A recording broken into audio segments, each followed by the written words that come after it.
जय हिंद विद्यार्थी मित्रांनो, पोलीस भरतीमध्ये भूमितीमध्ये समभुज त्रिकोणावर आधारित 3 प्रश्न विचारले जातात। त्या प्रश्नामध्ये बाजू दिली असता उंची, परिमिती आणि क्षेत्रफळ काढणे।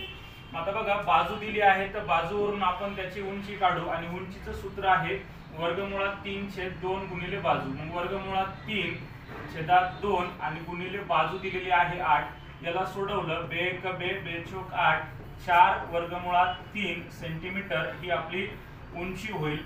त्यानंतर परिमिती बरोबर 3 गुणिले बाजू म्हणजे 8 त्रिक 24 सेंटीमीटर ही आपली परिमिती होईल।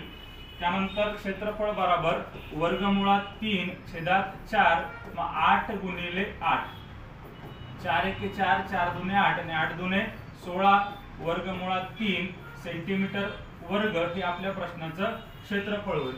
विद्यार्थी मित्रांनो, भूमितीवरील संपूर्ण समभुज त्रिकोणाचा व्हिडिओ बघण्यासाठी आपल्या YouTube चॅनलला